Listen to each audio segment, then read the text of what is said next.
am Daniel Lickis, and welcome to Book 101 Review. Book 101 is all about the books that I read for the last 40 years, and today I have my special guest. He is the author of several books, no other than Mr. Morton Leader. Hello again. Mr. Morton Leader is now my, every week guest for the last past month.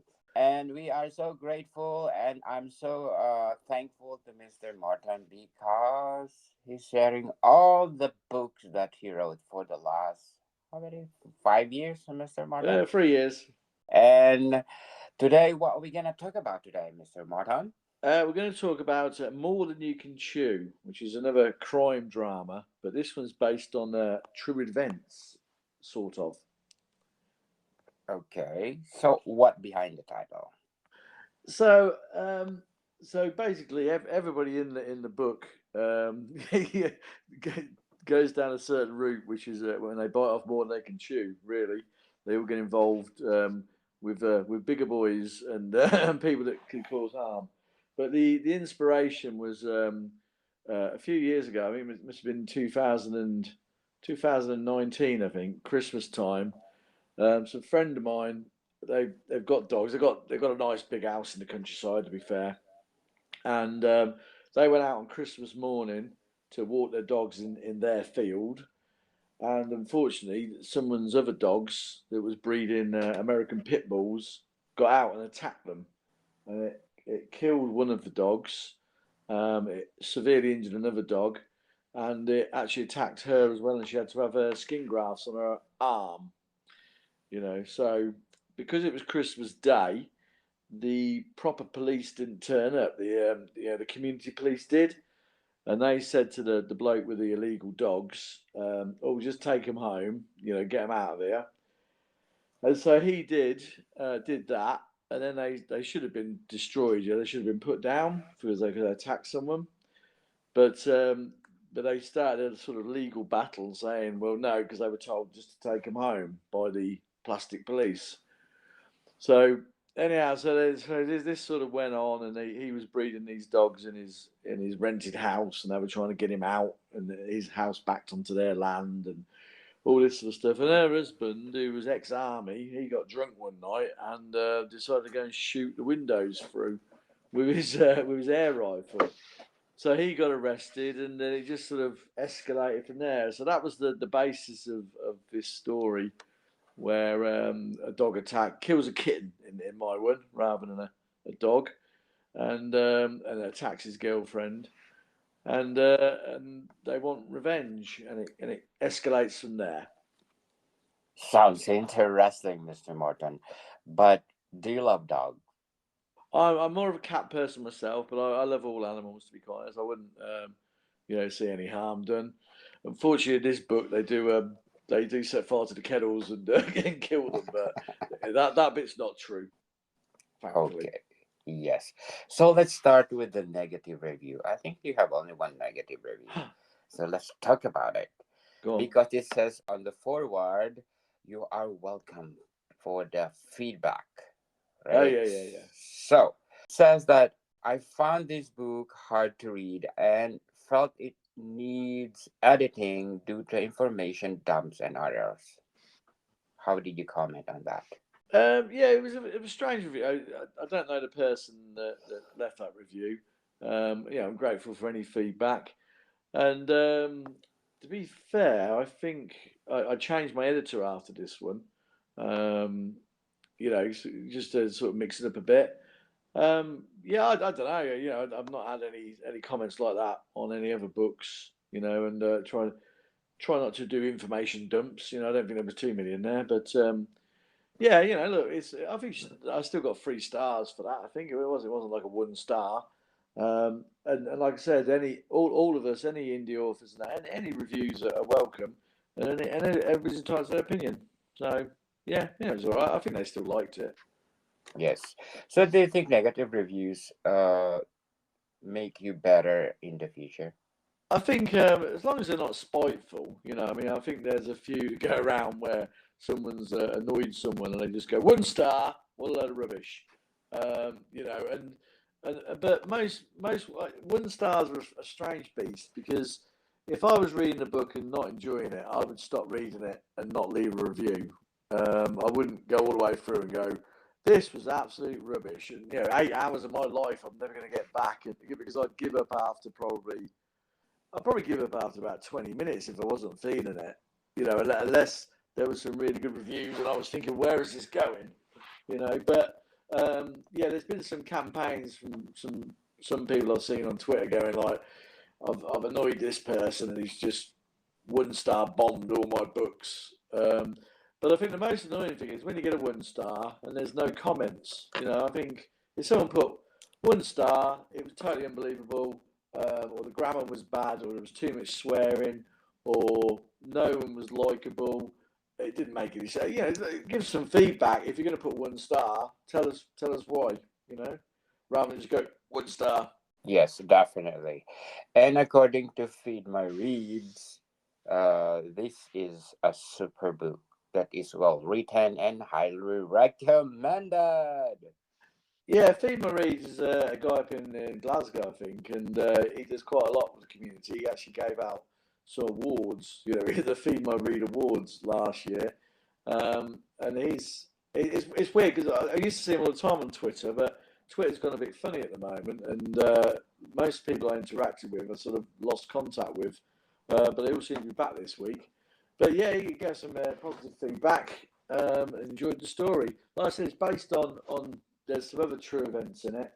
Um, I went to Burma, or Myanmar as it's called these days, and I was trying to think for the book. I was trying to think how can you get people that are totally different class, different wage gaps, different backgrounds to meet, and I thought about when you're on holiday and you go on an excursion, you go and see Niagara Falls or you go and see alligators down in the Everglades. You never know who you're going to meet on these trips, do you? You've got people from all over different countries and all different backgrounds because you all want to go and see a mountain or something like that. So I was trying to think how could I get these people to meet, and I thought back to when I went on a balloon trip across Bagan, I think, in Burma or Myanmar, whichever you want to call it these days, and it crashed into a lake. And so I put that. So that's true. That did happen.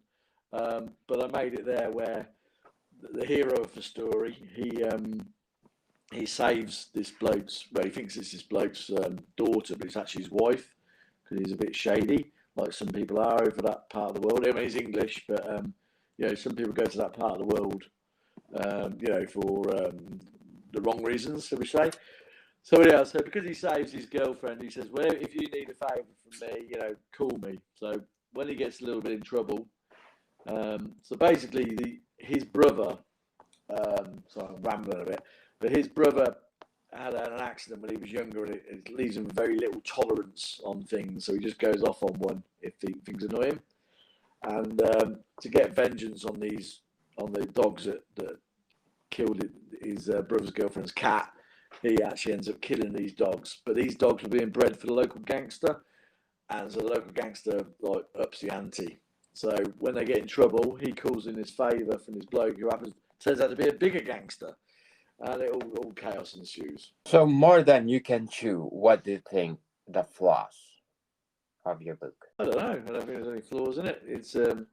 It starts as with most of mine. It starts off with someone tied to a chair or a plastic bag on their face. They're about to kill them, and that's how it ends as well. And you have to work out who it is that's tied to the chair and if they live or die. So there's some good reviews, and I think someone read it and brought another one straight away because they enjoyed it so much, and I think they read the Liar, the Bitch and the Warmonger straight after that. So it's probably in style. It's probably the most similar to the Liar, the Bitch and the Warmonger. It starts off with someone getting hurt or getting threatened with their life, and then we go through travel back in time to see how they got to that situation. So how many days and month you wrote this book? Probably 3 months. This one, as usual, I think it's 128 pages, like all my books. Um, but what was interesting, and I wanted to work out how. So I always think, how have these people got money? You know, rather than just go someone's rich, they might have inherited it or whatever. But in this one of the main baddies, he's rich, and I thought, how did he get rich? And I thought, what about nail bars? So I don't know if you know, obviously nail bars. A lot of Vietnamese people over in England own these and run them. And so I thought, well, when did they happen? Because they weren't around when I was a kid. And I thought, when did that boom happen? And because there must be some money in it. And he got connections to the Far East or Vietnam. And I googled it to try and find out when nail bars became a thing. And the first 5 pages of Google were all about sex trafficking.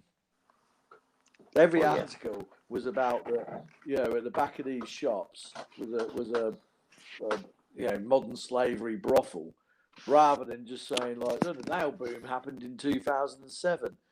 So that sort of took the book down a different route there, and I thought, well, I'm going to build that into the story, and so that's sort of based on true, because these people are being trafficked over here, and they reckon in England, one in every 3 of these nail bars has got a knocking shop out the back. Shocking.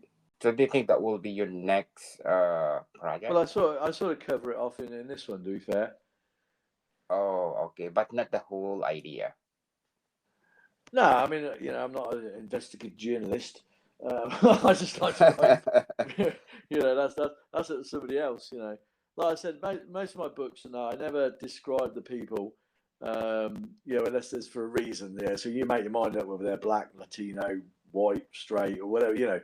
Whatever, you can make your own mind up. But in this one, I do have to say these people were Vietnamese, because there was a Vietnamese link with the people trafficking. Another great review for Morton You Can Chew. Another great read. Wow.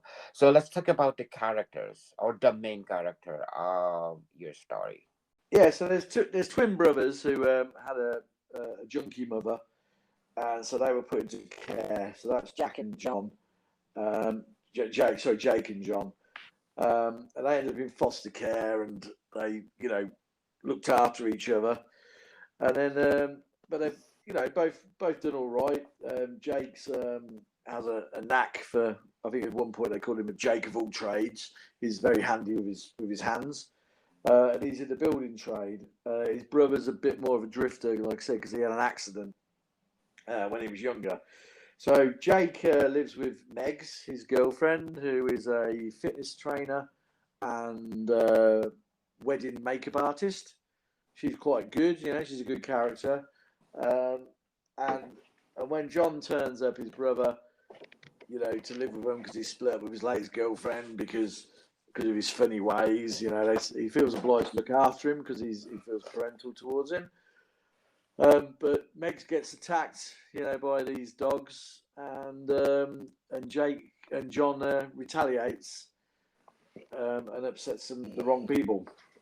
So then they have to call in a guy called Eric, I think he's called, the main baddie, one of the main baddies, and it goes on from there, really. Yes, sounds interesting. But before we go on, I want to shout out to the people listening in Philippines, people. I have a lot of places in Philippines to shout out, most especially in Metro Manila. Thank you so much. Calabarzon, Central Luzon, Central Visayas, Davao, Western Visayas, Northern Mindanao, Sorsogon, Bicol, Ilocos Region, Cordillera, Zamboanga Peninsula, Cagayan Valley, Caraga, Eastern Visayas, and Mimaropa.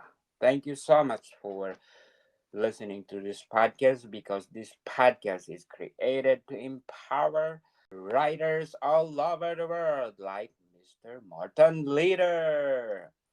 So, Mr. Morton, what is the best highlight of More Than You Can Chew? I think again, it's got lots of twists and turns.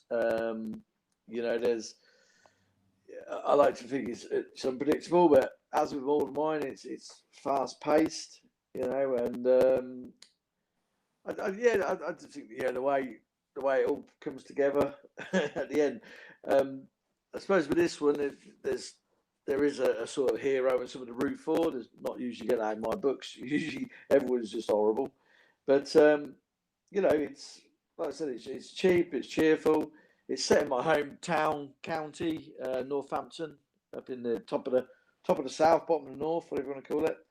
So yeah, it's enjoyable. And like I said, there's at least four things that are true in it, which I base the story around. So, what kind of genre of this book, Mr. Morton? Well, it's a thriller, like I said, it's got drug dealers, it's got people traffickers, it's got nasty gangsters. It's got everything in it. So it's definitely a thriller. Yes, and one of your readers said, "Amazing thriller." Yeah. Yes, I finished the book reading through commute. Imagine it's just part time of reading your book. It's something else. Great plot, according to one of your Miss Daisy M. What are the elements that you put to make this story a great plot? I said, I like to think the characters are relatable and act realistically with what they're up against. Um, you know, I'm a big fan of, I spoke before, I like putting normal people in sort of strange situations. You don't know who your neighbours are, you don't know what they're up to. Um, and like I said, this goes from a dog breeder of American pit bulls are banned here. I think they're not, they're a dangerous dog, and he was breeding them for a would be gangster, because they like obviously that sort of lifestyle. So just a couple of likely lads, trying to get on with their life, and they upset the wrong person. So that's what I like to put in there, and I like to put twists in there. So you think, you know, someone's going to go off and do something, and then they change their mind halfway through. So yeah, Very well said, Mr. Martin. According to Gary Borton, a real page turner. yeah, yeah. Like I said, they're all fast paced. I like to have something going on every chapter, and they're all quite short. I think if you really put your mind to it, you can probably read most of my books in an hour and a half, 2 hours. Depending on your speed of reading yourself. So definitely less than 3 hours, and plenty going on. And once again, I got a local author to design the cover. A local artist, sorry, to design the cover. Um, and there's some, if you look into the detail, there's sort of some monuments in Northampton in there, that people will recognise if they're from that area. So, that's the second one. The Lord of Bishop and Warmonger, that had a different artist do the cover for that one. So I like to, not just be indie authors, but indie artists as well. Definitely. And Mr. Alan Ruddock, crime caper. Yeah, it say based on true events. I hope not. Like I said, the revenge or the revenge that my friends did when they got their dog killed was they smashed some windows and tried to get the police to evict them. That was what they did. They didn't burn down the kennels or anything like that. So yeah, like I said, there's some nasty characters in there, drug dealers and gangsters and all that. So yeah, it's definitely a crime caper thriller. So, if you're writing a book, Mr. Martin, are you giving both highlight between the villain and the hero of your story? Yeah, I think the baddie in the Lion, the Witch, and the Warmonger. He wanted what was best for his family. He was a family man. He wanted money so he could look after his newborn child. And his wife. Well, his wife's expecting. And so I try and put a perspective in from both sides. It's not just he's evil and that's it. I try and explain why people are what they are, and even the worst people do have a bit of good in them. They might be family people, like I'm sure the head of the mafia loves his family, but so yeah, I try and write realistic things that would drive people to do what they do. Yes, definitely. So before we go on, Mr. Morton, I want my listeners on Book 101 Review to listen to my other podcast, Food 101, on the third season with Chef Alessandro Panatoni, one of the executive chef in one of the five-star hotel in downtown Toronto. And Food 101 is all about different cuisine in the world. So please do check out Food 101. And one more abstract essay. Our third season is our first episode is yesterday. So please do check out our video podcast with my co-host. So probably on my book 101 review next month I will do my video podcast. Can we do that, Mr. Martin? What's that video? Yes, a video podcast, and let's talk about all your books in summary. Okay, yeah, can do. That be awesome. So, what else you can say about More Than You Can Chew? I like to think it's a unique story. As with all of them, it's on paperback and Kindle. Just £2, £2 English. So I don't know what else you could buy for £2 these days and get 2 hours worth of entertainment.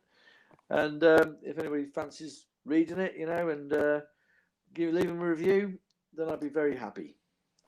Yes, people, let's support Mr. Martin Litter because all of his book is one of a kind. So if you compare more than you can chew to your other books like History is a Lie, because it's Yeah, your well, favorite. yeah.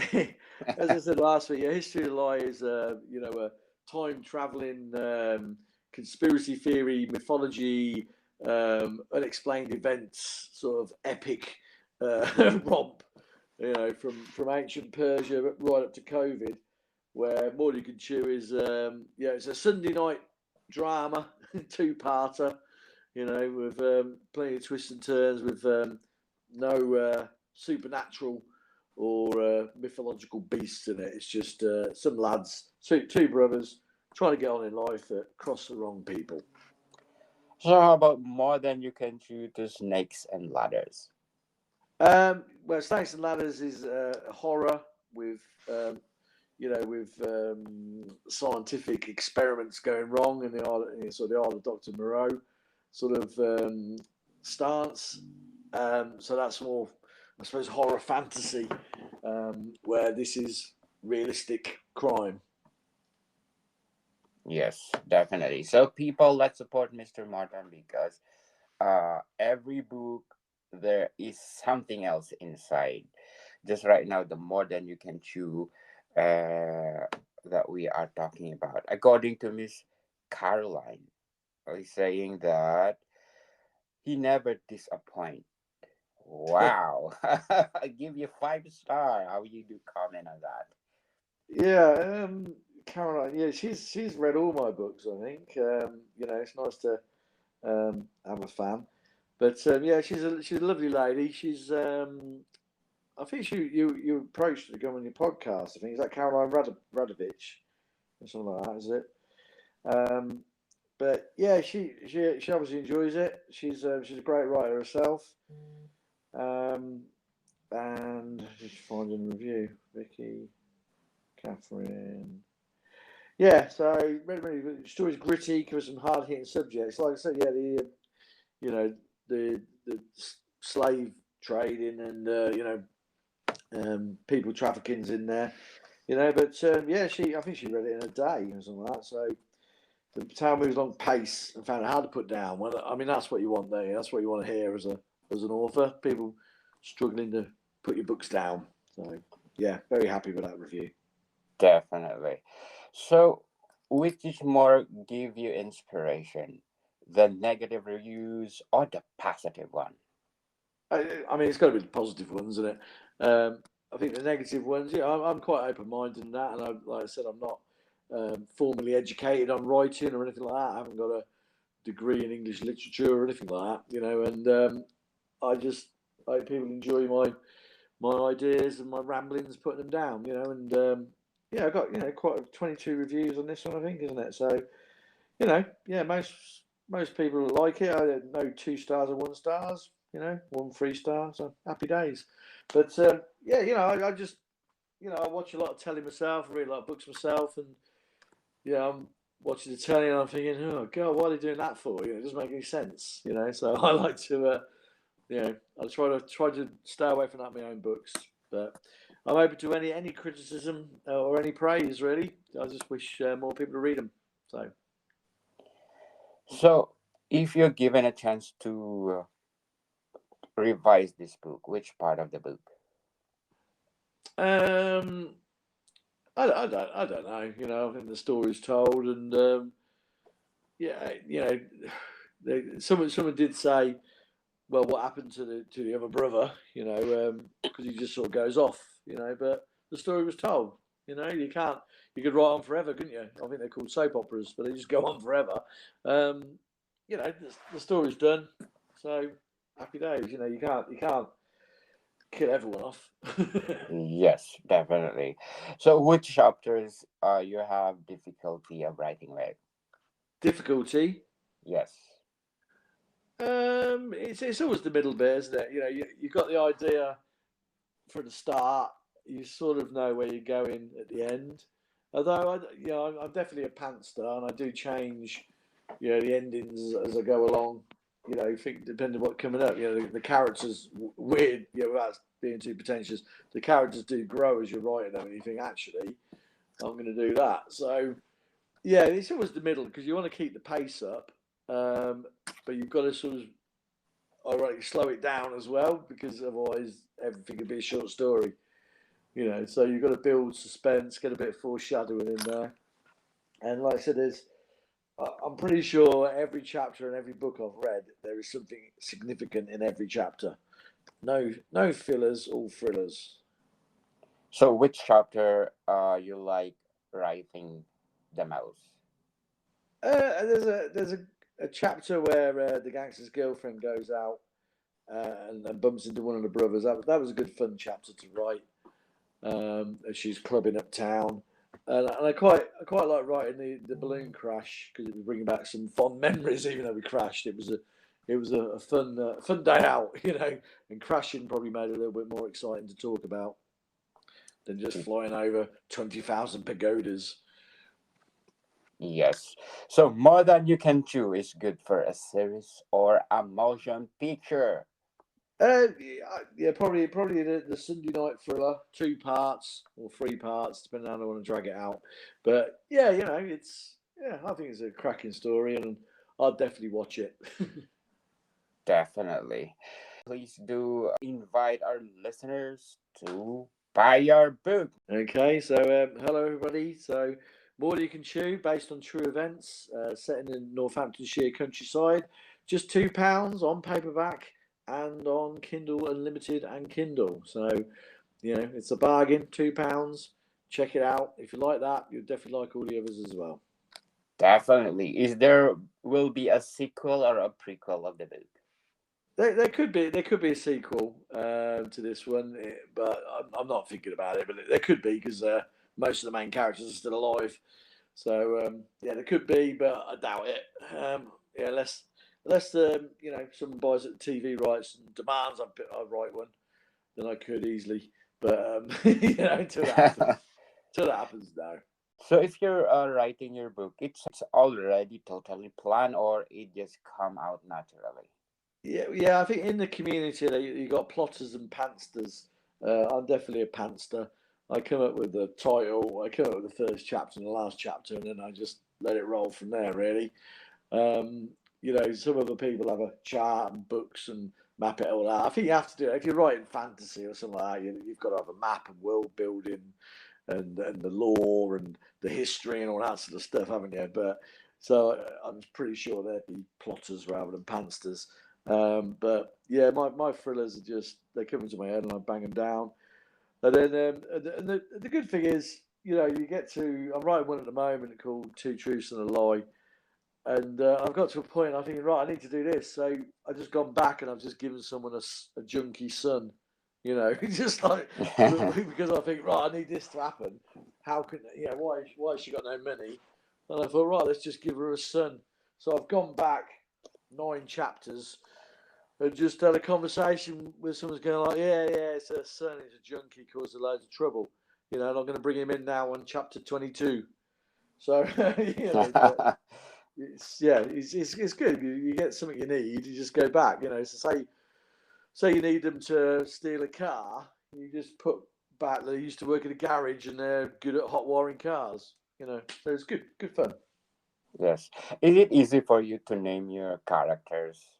No, Or that's what I really struggle with. I really struggle, and I just come up with the same. Now I just realised that 2 books running, I've got somebody called Kathy. I don't know any Kathys yes. at all, And I thought, oh, why am I called a Kathy?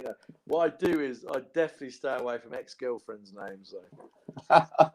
There's no Wow. way I'm putting an ex-girlfriend in a book because they'll go, "That's me."